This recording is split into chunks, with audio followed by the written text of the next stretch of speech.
Olha aqui, minha gente, temos aí notícias hoje dominando as manchetes em todos os jornais e tal, que foi a decisão do Supremo Tribunal Federal de tornar Aécio Neves réu ontem por corrupção e também por obstrução de justiça, como havia a previsão aí, confirmando a previsão de vários jornalistas que cobrem o Supremo Tribunal Federal, né, de juristas também que comentam as tendências do tribunal, as possibilidades na imprensa e também nos ambientes mais voltados mesmo para a discussão técnica de processo e tudo, mas deu-se ali um resultado acachapante para Aécio Neves. Aécio Neves foi considerado réu pelo Supremo. Bom dia, Luiz Megali, bom dia, Júlia Duailib, bom dia pra vocês, é aqui que eu tenho que dar adeus pro lado de cá, bom dia pra vocês aí no Café com o Jornal, bom dia também pra Renata Russo no Band News TV, Roberta Russo. Por que eu chamo sempre ela de Renata Russo? Ela pergunta isso. Por causa da banda? Pode ser. A banda do Renato Russo, mas é a Roberta Russo. Bom dia, Roberta. Bom, e ontem então o resultado foi terrível pro Aécio, não apenas pela decisão, mas pela unanimidade da decisão. Houve apenas um voto divergente numa das duas acusações, uma era de corrupção, ele tomou uma goleada de 5-0 na primeira turma do Supremo Tribunal Federal, e na questão de obstrução de justiça, ele teve 4-0 contra ele, 4-1 contra ele, e apenas o ministro Alexandre de Moraes abriu divergência nessa acusação. Mas, de qualquer maneira, ele está agora na condição de réu junto ao Supremo Tribunal Federal. Isso configura pouca coisa à luz dos fatos e da tramitação dos processos que estão nas mãos do Supremo Tribunal Federal. Importante chamar a atenção que o Supremo Tribunal Federal tem também em suas mãos, sob seus cuidados, outros processos envolvendo políticos com foro privilegiado, que estão lá no Supremo e andam naquele ritmo de cágado, né, que a justiça brasileira costuma imprimir àquilo que é de sua responsabilidade, exatamente, especialmente nos tribunais superiores, especialmente no foro privilegiado. Mas se isto ainda não produz, como não produziu para os demais, uma consequência jurídica concreta, é apenas uma etapa do processo. Vejam, Aécio Neves agora não está condenado. Do ponto de vista jurídico, não está condenado, seus direitos políticos estão preservados, ele continua com uma caneta na mão legislando no Congresso Nacional, pode aprovar leis, pode oferecer projetos, ele continua circulando no topo da cadeia alimentar de um dos poderes da República. Então, contra o cidadão Aécio Neves, por enquanto, paira um processo no qual ele está na condição de réu e não há nenhum constrangimento processual resultante disso aí. Ele não está perdendo a liberdade, ele não está perdendo o mandato, ele não está perdendo o direito de defesa, ele não está sendo apiado de suas prerrogativas, ele continua recebendo salário pago pelo contribuinte, morando numa casa paga por contribuinte, com cota de passagens paga pelo contribuinte, tudo pago pelo contribuinte. Então, o senhor Aécio Neves, do ponto de vista do castigo que possa merecer em função dos crimes que lhe são atribuídos, ainda não pagou nada e nem perdeu nada. Entretanto, a despeito da tramitação do processo, preservá-lo naquilo que lhe interessa essencialmente, que é a preservação do mandato, a preservação de suas prerrogativas como político e tudo mais, do ponto de vista político, o dano é irreparável. É irreparável e é tardio. É tardio, porque, vejamos, no dia 18 de maio, a divulgação das gravações que levaram a este processo de completa um ano. Nós estamos hoje, amanhã serão o quê? 11 meses que as gravações vieram a público. Que gravações foram essas, minha gente? O Aécio diz que foi vítima de uma armação. Aqueles que olham para o rigor da discussão técnica em torno do processo alegam, como sua defesa alega, que não houve contrapartida. Como é que pode ter havido corrupção se não houve contrapartida ao dinheiro que ele recebeu? Então são discussões que se prendem aos detalhes técnicos do processo, mas o fato é que nós estamos 11 meses depois de um escândalo deste desenho, com este conteúdo, com estas evidências, com estas provas, 11 meses depois, um político que poderia hoje ser ainda presidente da República se vencesse a eleição de 2014, um senador que teve o maior número de votos da história do país, proporcional ao seu estado, algo do gênero, um senador que comandou o partido do PSDB, um partido que está aí na disputa, que comandou o país por 2 mandatos de Fernando Henrique Cardoso, que é um dos 3 maiores partidos, uma das 3 maiores bancadas e tudo bem. Este senador, atingido por aquelas imagens, por aqueles áudios, este senador continua senador. Este cidadão continua solto. Este cidadão não está condenado. Este cidadão, apenas chegamos ao início do processo no Supremo Tribunal Federal, definida a figura do réu. Agora começa a tramitar, como estão tramitando os outros lá há muito tempo, um processo junto à Corte Suprema que sabe-se lá quando produzirá consequências penais. Então não estamos diante de nada que devamos desprezar pela sua importância, mas estamos diante de tudo que revela o quanto caminha lenta e convenientemente aos criminosos, convenientemente aos corruptos, a justiça lá no foro privilegiado, lá na última instância, lá no Olimpo. Essa lentidão que muitos acham que é inerente ao andamento da coisa, não se verifica em muitos outros países, em muitas outras democracias, quando figuras públicas são flagradas em situações como essa, aliás, muito menores do que essa.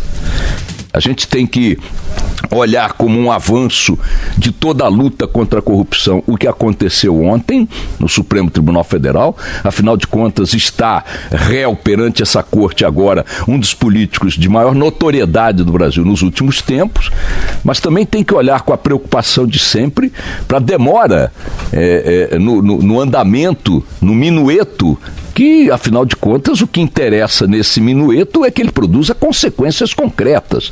E essas consequências concretas não só em relação a Aécio Neves, mas, repito, em relação a outros figurões da República que detêm o foro privilegiado e que também já foram considerados réus pelo Supremo e que estão aí, continuam no Congresso Nacional flanando. Quer dizer, a efetividade das coisas se dá no campo político, porque isso produz consequências para alguns deles irreversíveis.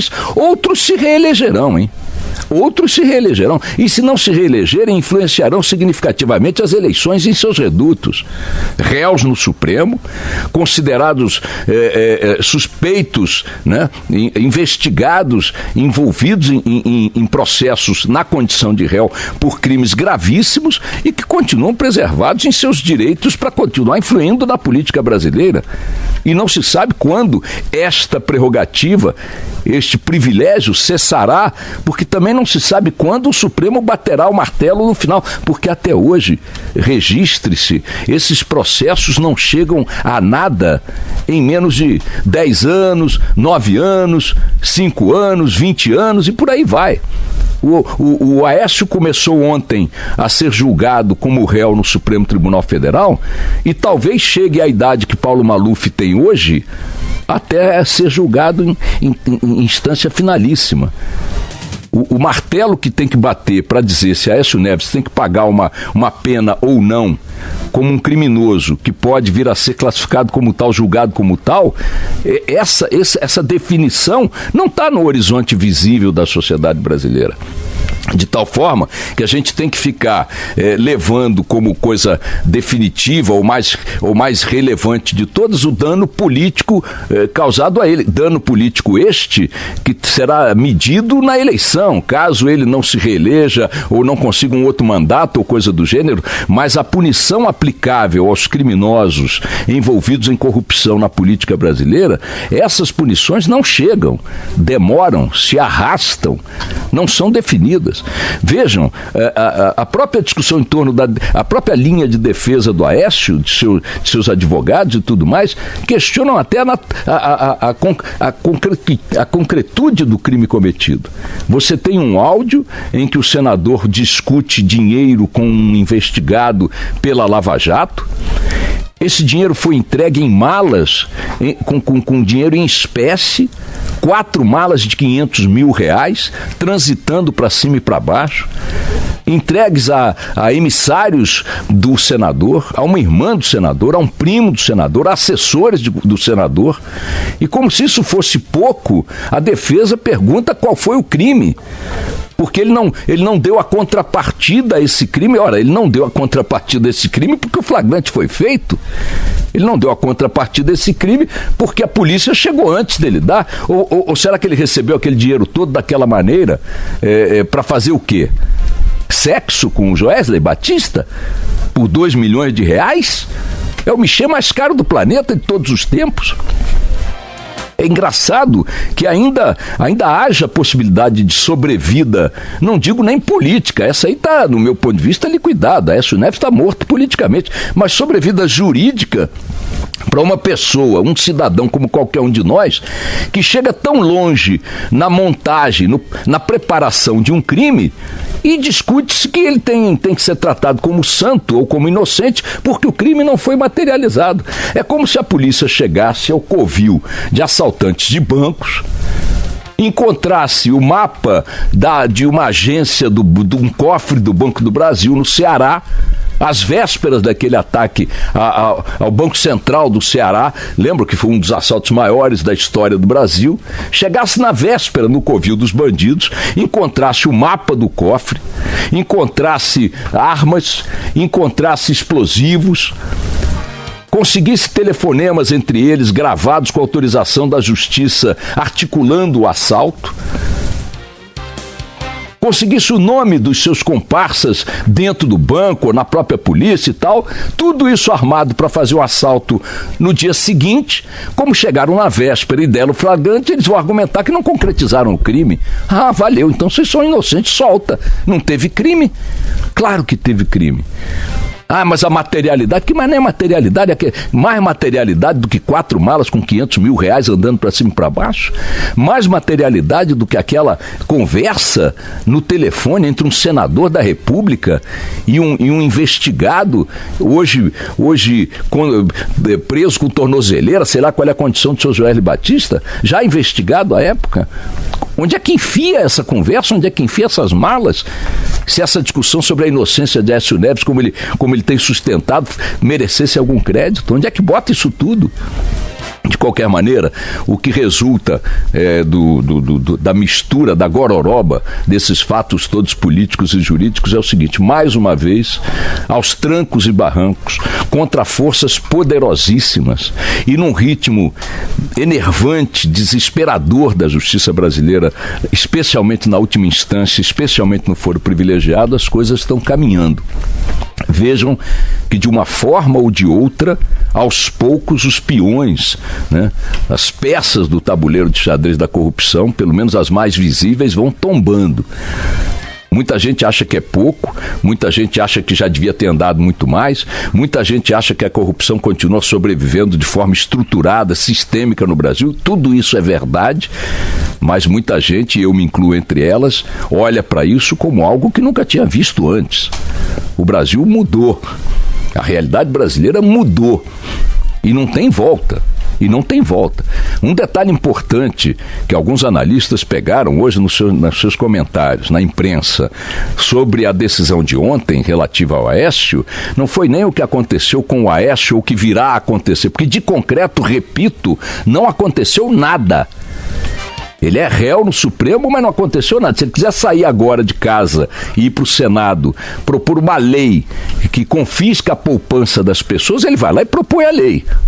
Ele apresenta o projeto, ele vota. Amanhã, se tiver uma decisão no Senado Nacional que dependa de um voto de um senador para definir uma política que impacte a vida dos brasileiros, esteja empatada a votação e Aécio Neves seja o último a chegar ao plenário para votar, ele decide o destino dessa lei.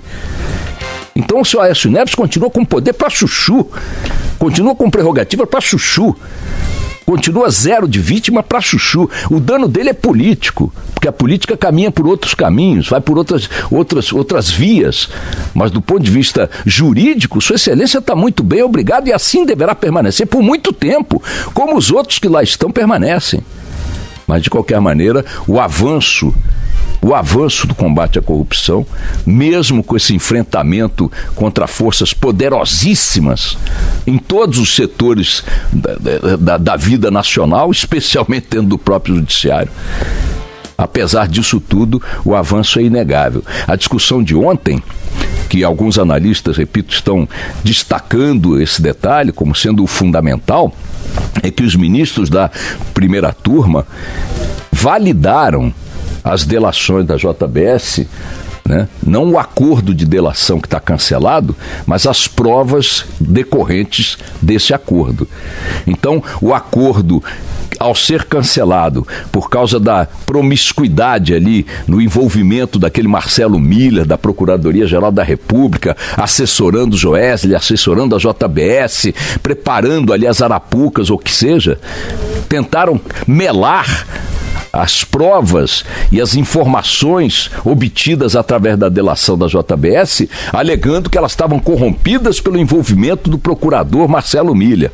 E essa tese prosperou e continua prosperando muito forte entre juristas, né, entre advogados, né, entre ministros do Supremo, etc. e tal. E ontem a primeira turma disse: opa, peraí, vamos botar aqui preto no branco. O acordo, as vantagens do acordo de delação para a JBS foram anuladas para os delatores, eles perderam as vantagens decorrentes dessa delação, mas aquilo que eles delataram, as provas que eles entregaram, essas continuam válidas. E é com base nessas provas que o senhor Aécio Neves foi tornado réu ontem. Então, os avanços vão acontecendo, repito, num ritmo que nós gostaríamos mais célere, né? Numa velocidade que nós ansiamos por ser maior.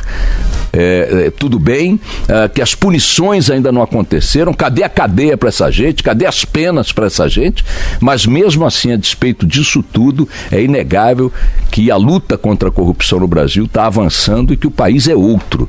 As figuras atingidas já concretamente pela Operação Lava Jato estão em todo o espectro partidário, à direita, ao centro e à esquerda, e isso é algo que o país jamais viu em momento algum da sua história. Esse é o consolo, e não é pouco, que nós temos para todas as aflições que ainda sentimos em relação à efetividade da Lava Jato. Que continue sendo assim. Vamos lá.